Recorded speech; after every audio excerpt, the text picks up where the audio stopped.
मंडळी.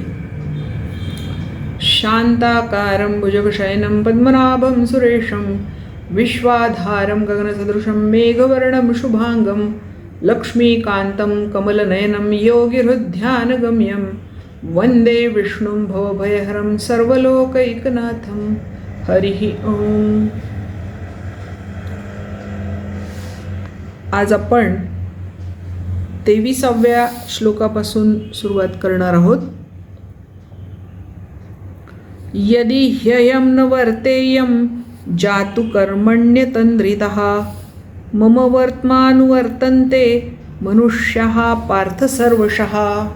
कालच्या श्लोकात असं पाहिलं होतं आपण की कृष्णाने असं सांगितलं होतं की मला करण्यासारखं काहीही नाही, तरीही मी सगळी कर्तव्य करतो, सगळी कर्तव्य कर्म करत राहतो, कर्तव्य परायण असतो.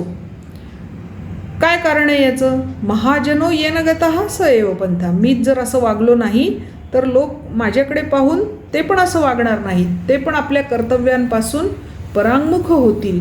आणि म्हणून अर्जुना, जर मला काहीही करण्यासारखं नाही, काहीही मिळवण्यासारखं नाही, काहीही घालवण्यासारखं नाही आणि तरीही मी कर्तव्य कर्म करतो आहे, तर तू तर केलंच पाहिजेस.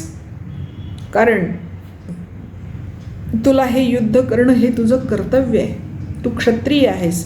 म्हणून यदि हि अहम न वर्तेयम जातु कर्मणि अतंद्रितः मम वर्त्मानुवर्तन्ते मनुष्यः पार्थ सर्वशः. हे पार्था, हे सगळे लोक माझ्या वर्तनाचं अनुकरण करणारे, सर्वशः सगळ्या बाबतीत जसं मी वागेन तसंच ते वागणारे आहेत. म्हणून अतंद्रितः कर्मणि वर्तेयम, मी अजिबातही बेसावध न राहता, म्हणजे अत्यंत सावधपणाने, अतंद्रितः अत्यंत सावधपणाने सगळ्या कर्मांमध्ये कर्मरत राहतो. कारण जर मी सावधपणे ही कर्म केली नाहीत तर न अहम न वर्तेयम, यदि जर मी असं वर्तन केलं नाही तर मम वर्त्म अनुवर्तन्ते, माझ्याच मार्गाचं अनुसरण करणाऱ्या मनुष्य हा पार्थ सर्वशः, या सगळ्या माणसांचं सगळ्या बाबतीत कसं होईल? तर त्यांचा नाश होईल.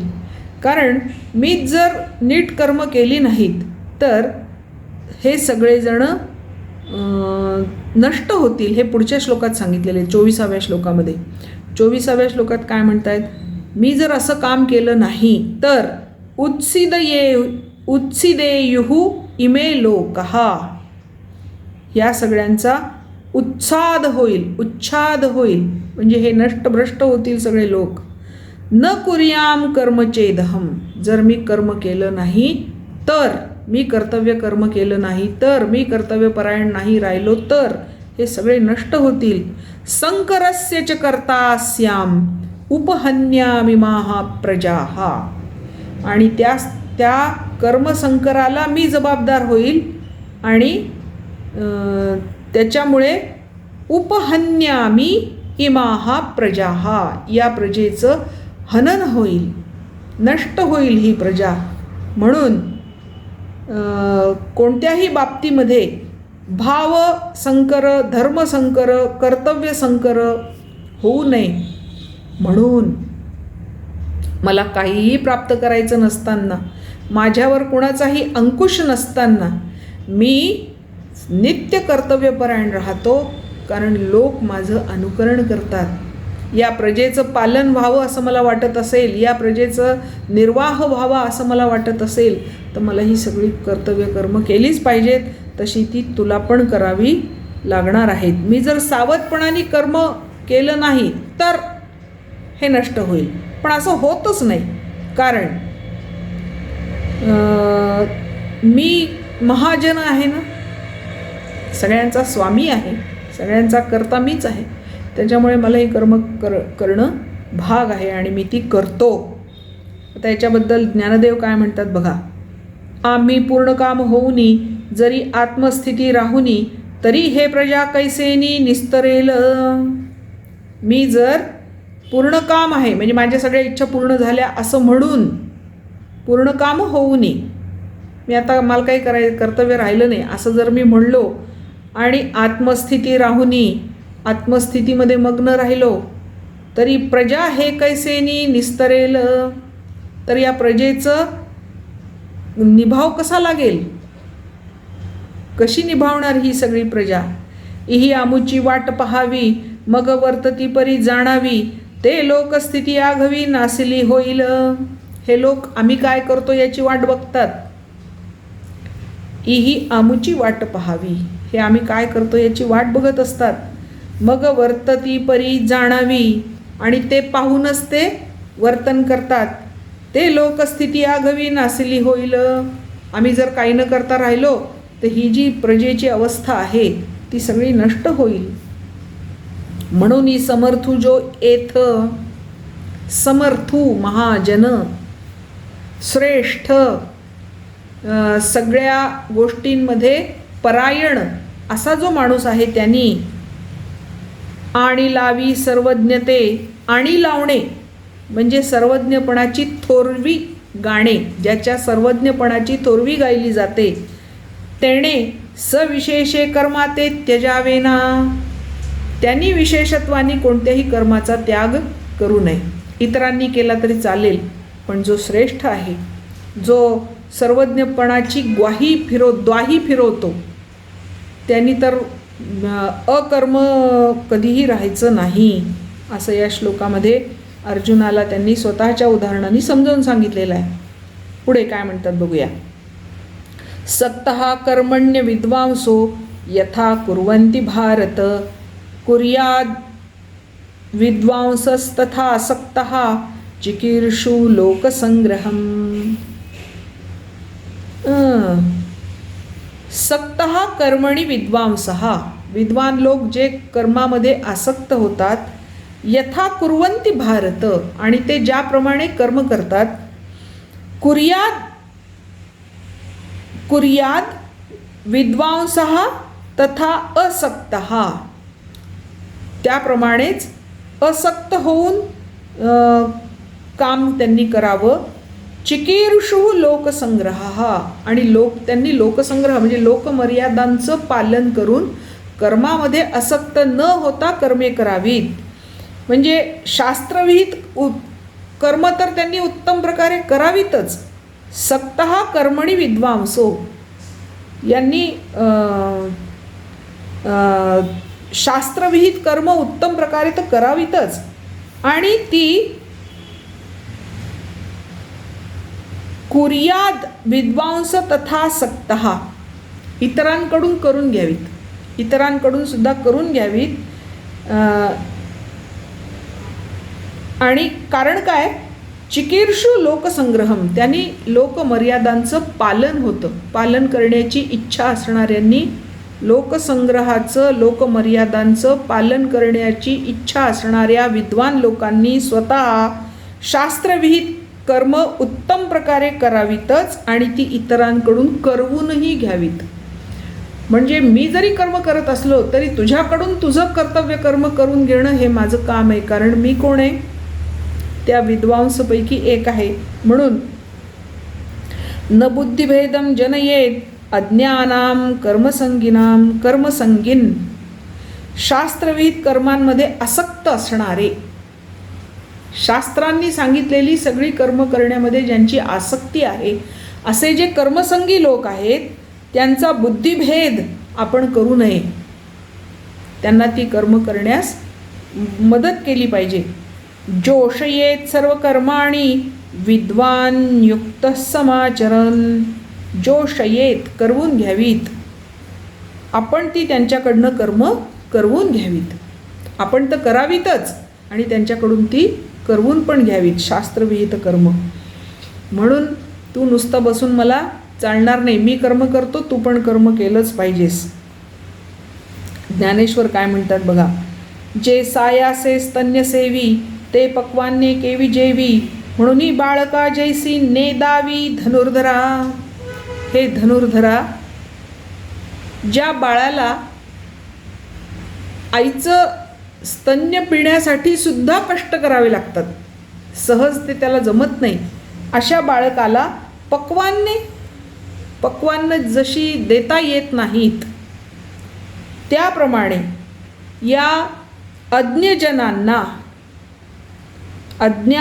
कर्मसंगी लोकांना तू जर कर्मापासून मुक्त व्हायला सांगशील, अकर्मकडे घेऊन जाशील तर कसं चालेल? जसं आईचं दूध पिणाऱ्या बाळाला पक्वान्न भरवू गेलं तर तो खाऊ शकत नाही, त्याप्रमाणे ही माणसं नैष्कर्म्याकडे पटकन वळू शकत नाहीत. म्हणून त्यांना कर्मरत करणं आवश्यक आहे. तैसी कर्मी जया योग्यता तया प्रती नैष्कर्म्यता न प्रकटवी खेळता अधिकरुणी. खेळता, चेष्टेमध्ये सुद्धा, खेळता याचा अर्थ चेष्टेमध्ये सुद्धा, चेष्टा करताना सुद्धा कर्मी जया योग्यता, कर्म करण्याची ज्याची योग्यता आहे अशांना तयाप्रती नैष्कर्मता न प्रकटावी, त्यांना चेष्टेत सुद्धा अकर्मतेची जाणीव करून देऊ नये. तेथे सत्क्रियाची लावावी, त्यांना सत्कार्यामध्ये जोडावं. त्याची एकी प्रशंसावी, त्या सत्कार्याचीच प्रशंसा करावी. निष्कर्मीही दावावी आचरोनी, आणि नैष्कर्म्य कसं असतं हे स्वतः आचरण करून दाखवावं, तोंडी सांगू नये, स्वतः आचरण करून दाखवावं. म्हणजे मी अमुक एक कर्म केलं, त्याच्या फळाची मला आशा नाही, हे तुमच्या कृतीतून कळावं, बोलण्यातून नव्हे. जैशी बहुरूपी, त्याला इथे दृष्टांत दिलाय कसं करायचं तुम्ही हे काम. जैसी बहुरूपियांची रावो राणी, बहुरूपी जे राजा राणी असे रूप घेतात, स्त्री पुरुष भावो नाही मनी, त्यांच्या मनामध्ये ते राजा राणी जरी झाले तरी त्याच्यातलं कोणी स्त्री किंवा पुरुष असत नाही. परी लोकसंपादनी तैसेची करीती, पण लोकमर्यादा पाळण्यासाठी, लोकांच्या मनामध्ये तो राजा राणी भाव निर्माण करण्यासाठी ते त्याचं नाटक करतात आणि त्या लोकांचं रंजन करतात. तसं हे आहे. त्याच्यामुळे सक्तः कर्मणी विद्वांसः यथा कुर्वन्ति भारत कुर्याद विद्वांसस्तथा सक्तः चिकीर्षु लोकसंग्रहम. लोकसंग्रहार्थ आपणही कर्म करावीत आणि इतरांकडूनही ती करवून घ्यावीत. आता पुढचा श्लोक. पुढच्या श्लोकामध्ये इथे वर आपल्याला 2 शब्द आले पहा, अज्ञ आणि कर्मसंगी. जे अज्ञ आहेत आणि कर्मसंगी आहेत ते कसे असतात आणि त्यांच्याकडून काम कसं करून घ्यावं हे सांगितलं आहे. आता पुढच्या श्लोकामध्ये मूढ पुरुषाचं लक्षण सांगितलं आहे. मूढ म्हणजे ज्याला स्वतःचं कल्याण कशात आहे हे कळत नाही, त्याला मूढ म्हटलेलं आहे. ते कसे असतात? प्रकृतेः क्रियमाणानि गुणैः कर्माणि सर्वशः अहंकार विमूढात्मा कर्ता अहमिति मन्यते. प्रकृतेः क्रियमाणानि, प्रकृतीकडून केली जाणारी, गुणैः कर्माणि सर्वशः, सगळी कर्म ही त्या प्रकृतीने निर्माण केलेल्या गुणांच्या द्वारे होतात किंवा गुणांच्या द्वारे केली जातात. पण अहंकार विमूढ आत्मा, अहंकारामुळे विमूढ झालेला आत्मा किंवा माणूस किंवा जीवात्मा अहम कर्ता इति मन्यते, हे सगळं मीच करतो असं ते मानतात. त्या लक्ष्मण देशपांडेंच्या वऱ्हाड नावाच्या एकपात्री नाटकामध्ये हे आहे पहा. अनेकांना त्याचा परिचय आहे, मराठवाड्यात तर सगळ्यांनाच माहिती आहे. अमुक एक गोष्ट माझ्यामुळे झाली, तमुक एक गोष्ट माझ्यामुळे झाली. हे जे माणसाचं असतं ना त्याला म्हटलं आहे त्यांनी अहंकार विमूढ आत्मा. अहंकारामुळे मूढ झालेला असा तो जो असतो त्याला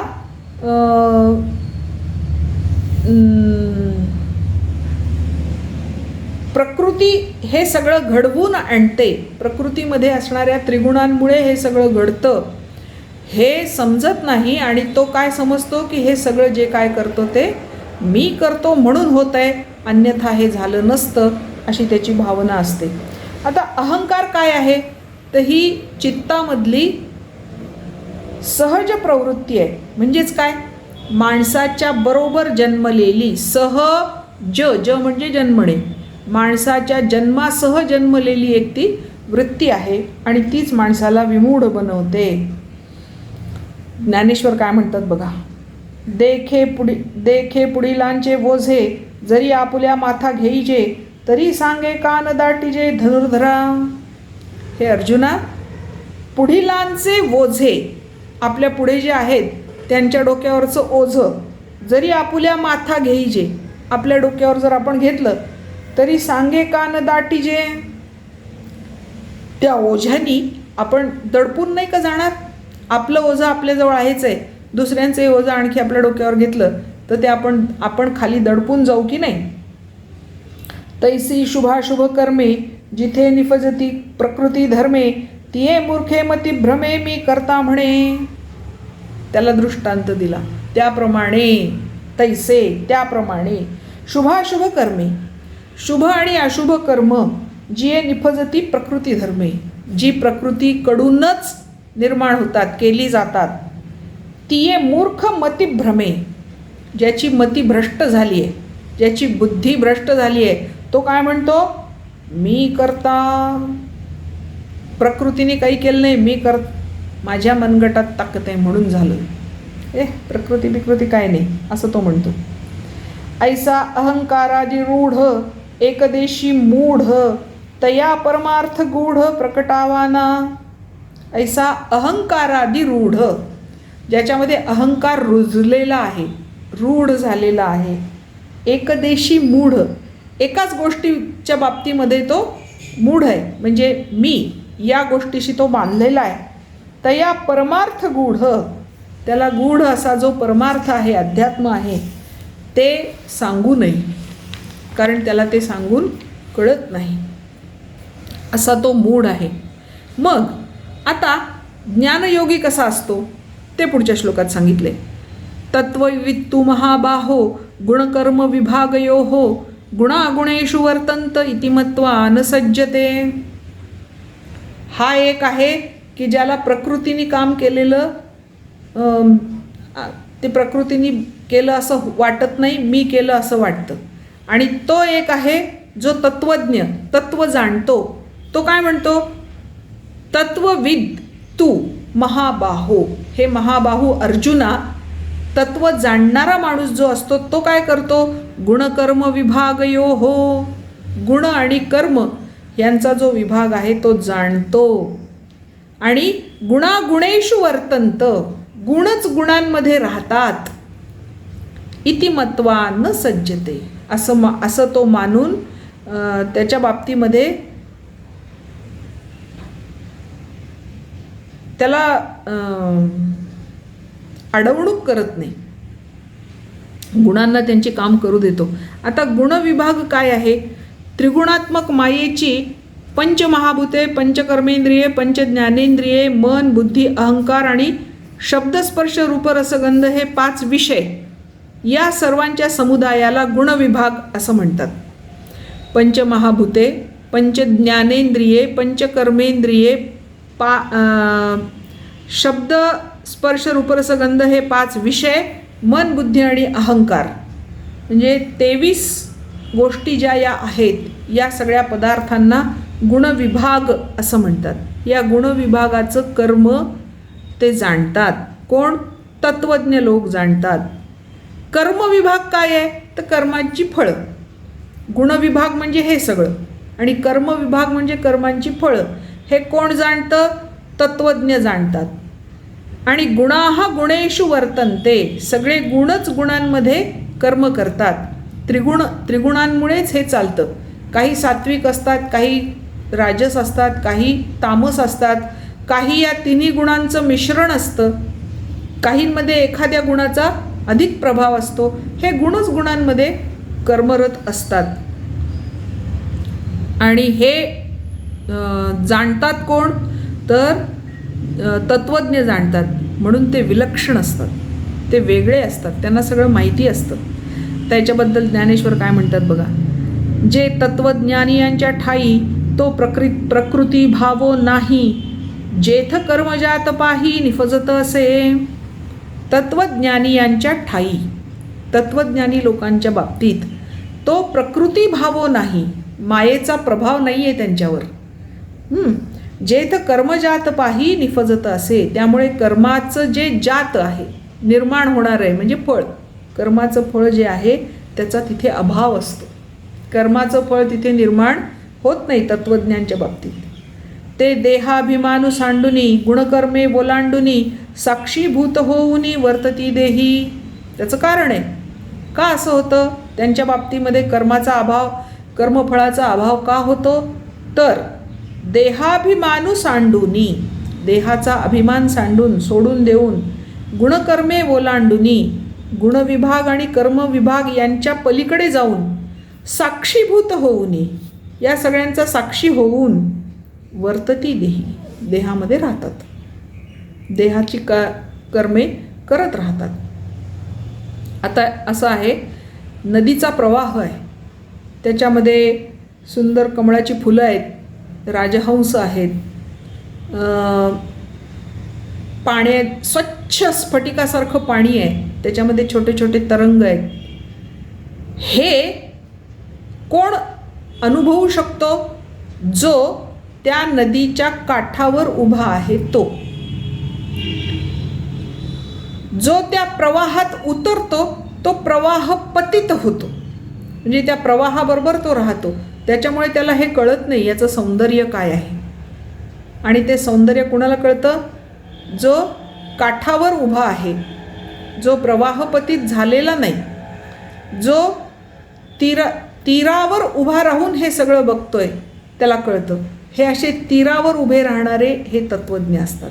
हे सगळ्या गोष्टींकडे त्रयस्थ बुद्धीनी किंवा साक्षीत्वानी बघतात आणि म्हणून त्यांना ते कर्मफळ बाधत नाही. म्हणून शरीरी जरी होती तरी कर्मबंधान नातळीती, तैसा का भूतचेष्टा गभस्ती घेपवेना. शरीरी जरी होती, हे शरीरात जरी असतात तरी कर्मबंध नातळीती, कर्मबंध त्यांना बांधू शकत नाही. जैसा का भूतचेष्टा गभस्ती, गभस्ती म्हणजे सूर्य, भूतचेष्टा म्हणजे प्राणी मात्र जे जे काय क्रिया करतात ते सगळं त्याचा साक्षी तो आहे सूर्य. पण तो ती कर्म करत नाही, त्याचा तो केवळ साक्षी आहे. त्याच्या प्रवाहामध्ये तो पतित होत नाही, तो तटस्थ पाहून, तटस्थ आहे, तटावर राहणार आहे. तसं माणसानी राहावं, त्याला तत्वज्ञ म्हणतात. प्रकृतेर गुणसम्मूढाः सज्जन्ते गुणकर्मसु तान कृत्स्नविदो मंदान कृत्स्नविन्न विचालयेत. गुणसम्मूढा, प्रकृतेः गुणसम्मूढः, प्रकृतीच्या गुणांनी अत्यंत मूढ झालेला. सत्व, रज आणि तम हे 3 गुण यांचं मिश्रण जेव्हा होतं तेव्हा सृष्टी निर्माण होते. आणि या सगळ्यांच्या मिश्रणांचे अनेक प्रकार आपल्याला बघायला मिळतात. आता त्याच्यासाठी एक उदाहरण घेऊ आपण. आपल्याकडे चहाची पत्ती आहे, पावडर, साखर आहे, पाणी आहे आणि दूध आहे. या 4 गोष्टी आम्हाला दिलेल्या आहेत. आणि एक 10 जणांना सांगितलं की हे सगळं तुम्ही घ्या आणि त्याचा चहा बनवा. प्रत्येकाने वेगळा वेगळा. 10 जणं त्याचा चहा करतात. 10ही जणांचा चहा सारख्या चवीचा होतो का? मुळीच होत नाही.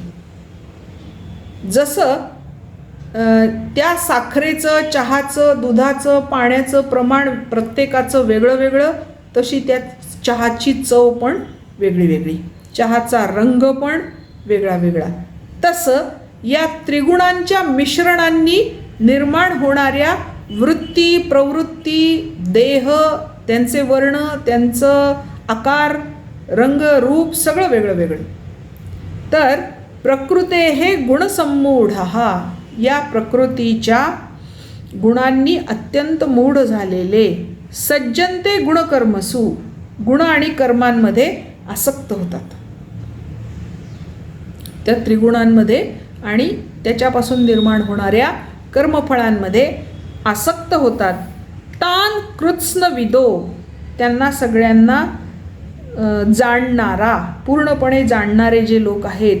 मंदान अकृत्स्नविन्न विचालयेत, अकृत्स्नविद पूर्णपणे न जाणणारे, या गुणकर्मांना पूर्णपणे न जाणणारे.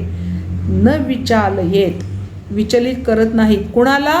कृत्स्नविद म्हणजे तत्वविद, सगळं काही जाणणारे, तत्वाला जाणणाऱ्या लोकांना हे काहीही न जाणणारे मूढ लोक त्या तत्वज्ञ लोकांना विचलित करू शकत नाहीत. तान अकृत्स्नविदो मंदान कृत्स्नविद न विचालयेत.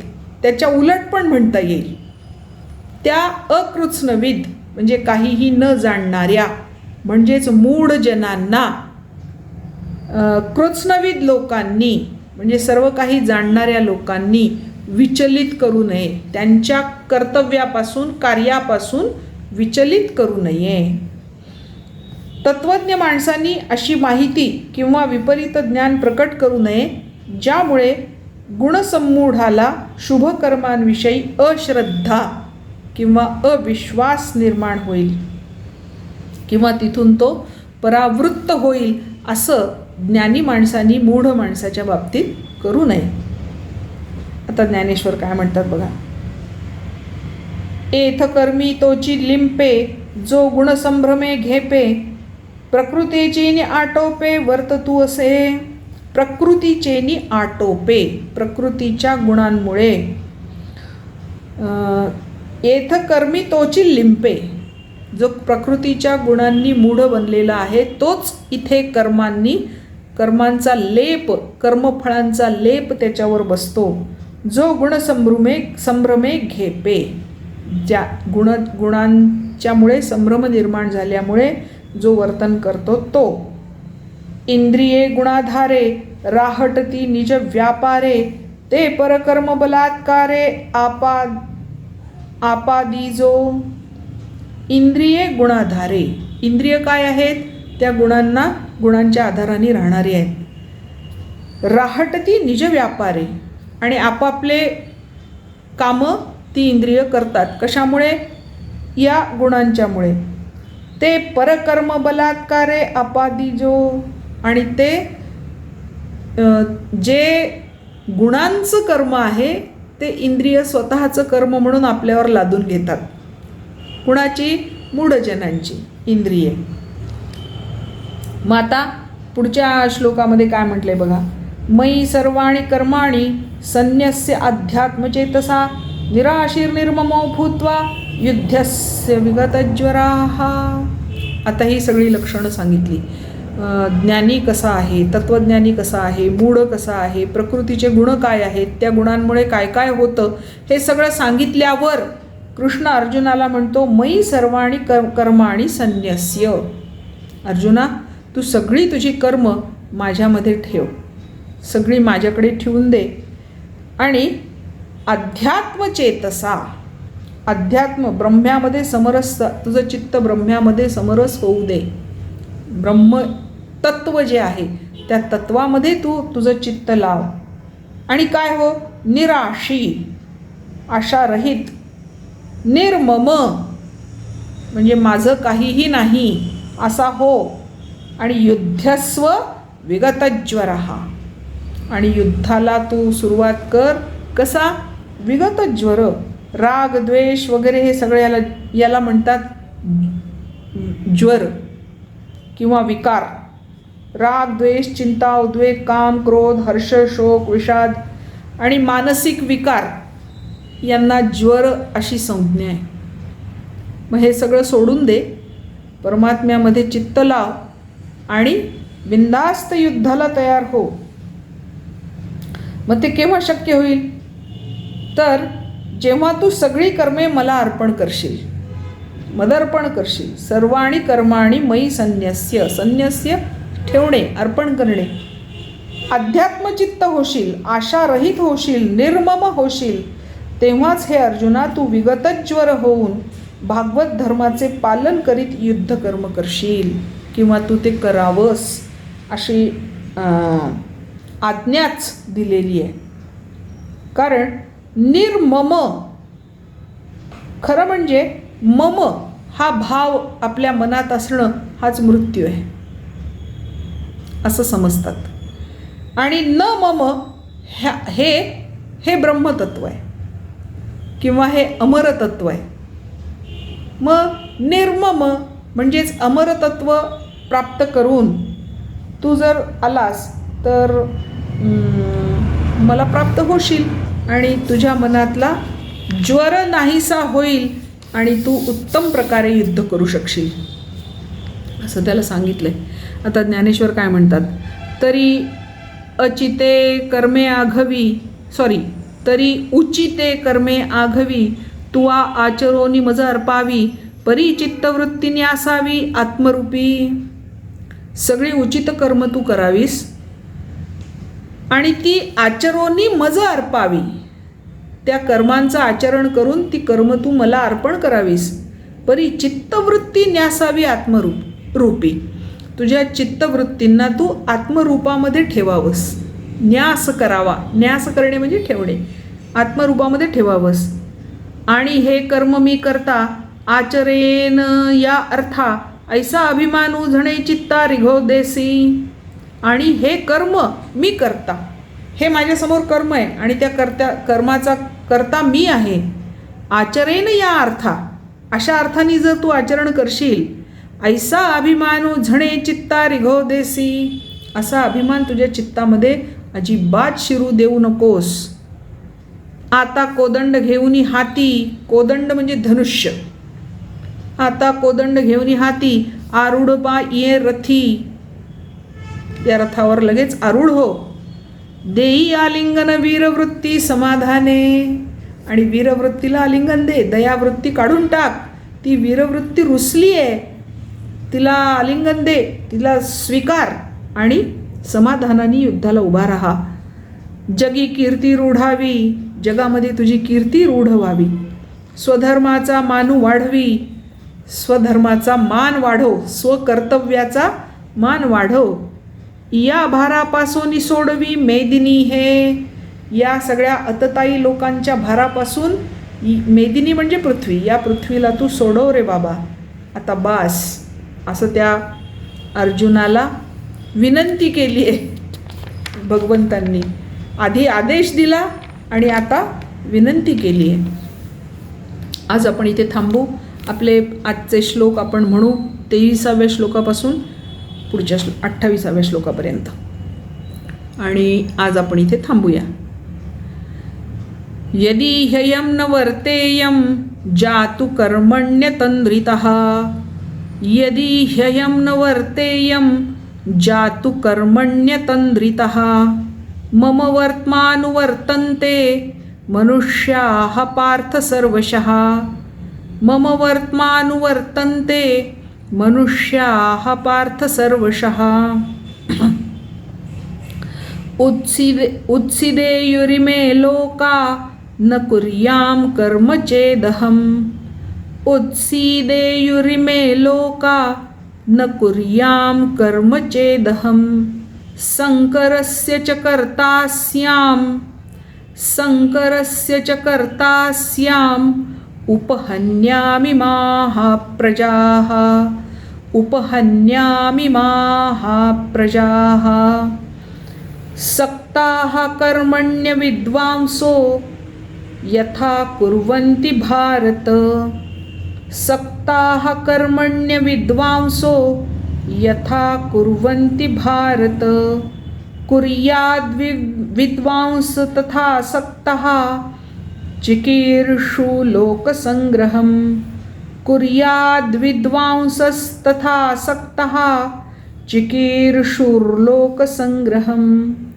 न बुद्धिभेदं जनयेद् अज्ञानां कर्मसंगिनां, न बुद्धिभेदं जनयेद् अज्ञानां कर्मसंगिनां.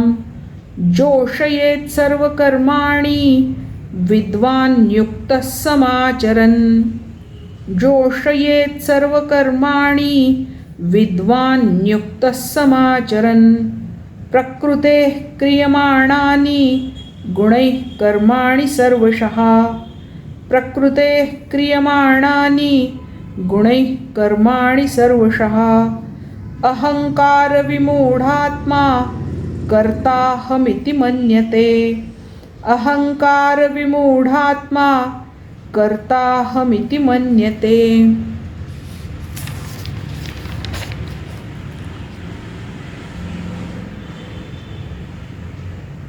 तत्त्ववित्तु महाबाहो गुणकर्मविभागयोः तत्त्ववित्तु महाबाहो गुणकर्मविभागयोः गुणागुणेषु वर्तन्त इति मत्वा न सज्जते गुणागुणेषु वर्तन्त इति मत्वा न सज्जते प्रकृतेर्गुणसम्मूढाः सज्जन्ते गुणकर्मसु तान् कृत्स्नविदो मन्दान् कृत्स्नविन्न विचालयेत् मयि सर्वाणि कर्माणि सन्न्यस्याध्यात्मचेतसा मयि सर्वाणि कर्माणि सन्न्यस्याध्यात्मचेतसा निराशीर्निर्ममो भूत्वा युध्यस्य विगतज्वरः.